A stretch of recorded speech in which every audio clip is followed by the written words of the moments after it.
Hello friends, இன்றைக்கி வாங்கினது serial நல்லா நடந்துச்சுன்னு ஷார்ட்டாக ஒரு ரிவ்யூ பார்க்கலாம். விஜய் வீட்டில் வந்து அஜய், அவங்க அப்பா, அஜயோட தங்கச்சி, பாட்டி எல்லோரும் சீட்டு விளையாடிட்டு இருக்காங்க. அஜயோட தங்கச்சி இன்னொரு கார்டு கிடச்சா நான் வின் பண்ணிவிடும் அப்படின்னு சொல்கிறாங்க. பாட்டி அப்போ தான் காவேரி வந்து அங்கே உட்காராங்க. பாட்டி காவேரி கிட்ட, நீ விளையாடுற காவேரி, எனக்கு விளையாட தெரில அப்படின்னு சொல்கிறாங்க. உங்களை வேணால் விளையாட தெரிலனாலும் சேர்த்துப்போம், எல்லாரையும் சேர்த்துக்க முடியாது அப்படின்னு சொல்லிட்டு அஜயோட அப்பா சொல்கிறாரு. காவேரி ஒன்றே நான் விளையாடுறேன்னு சொல்லிட்டு உட்காடுறாங்க. அந்த டைம் பார்த்து விஜய் அங்கே வராரு. என்னடா மூஞ்செல்லாம் ஒரே டல்லாக இருக்குது, சலூன் போனியா இல்லையா அப்படின்ட்டு அஜய் கேட்குறாரு. ஏன் என் மூஞ்ச பார்த்தா தெரியலையா, போயிட்டு வந்துட்டேன் அப்படின்னு அஜய் சொல்கிறாரு. ஒரு வேளை நைட் டைம்ங்கிறாரு, டல்லாக இருக்கு போல், மார்னிங் சரியாயிடும் அப்படின்னு விஜய் சொல்கிறாரு.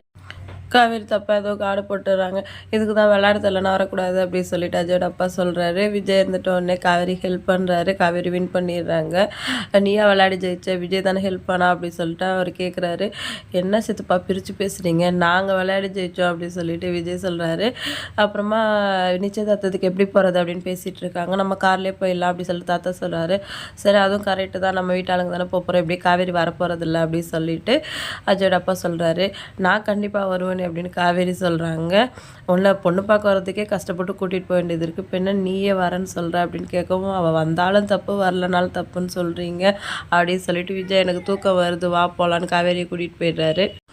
அடுத்த சீனில் காவேரி வந்து மறுநாள் போட்டு போகிறதுக்கு ட்ரெஸ்லாம் எடுத்து வச்சுட்ருக்காங்க. என்ன கிண்டல் பண்ணி எடுத்து வச்சுட்ருக்கேன்னு விஜய் கேட்குறாரு. இல்லை, அப்புறமா யோசிச்சு பார்த்தா நீங்கள் சொன்னதெல்லாம் கரெக்டுன்னு தோணுச்சு அப்படின்னு காவேரி சொல்கிறாங்க. உன் பேச்சு நடவடிக்கை எதுவும் சரியில்லையே, ஒரு வேளை பசுபதி ஒன்றை கடத்தின மாதிரி அவரே ஒரு பொண்ணையும் கடத்துறதுக்கு ஏதாவது பிளான் பண்ணியிருக்கியா அப்படின்னு சொல்லிட்டு விஜய் கேட்குறேன். சேச்சா, அந்த மாதிரிலாம் நான் எதுவும் பண்ண மாட்டேன் அப்படின்னு சொல்லிட்டு காவேரி சொல்கிறாங்க.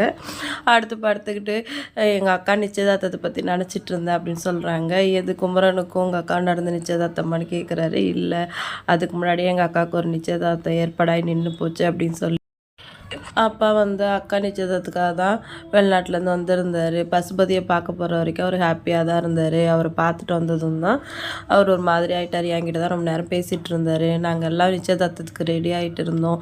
பார்த்தா அப்பா எந்திரிக்கவே இல்லை, இறண்டாரு சொல்லிட்டு காவேரி வந்து ஃபீல் பண்ணுறாங்க. அதெல்லாம் இப்போ நினச்சி ஃபீல் பண்ணாத காவேரி, தூங்கு அப்படின்ட்டு விஜய் சமாதானம் சொல்கிறாரு. நான் எதுவும் ஃபீல் பண்ணல, ஓகே தான் சொல்லிவிட்டு லைட்டாக அழுதுட்டு காவேரி தூங்க போகிறாங்க.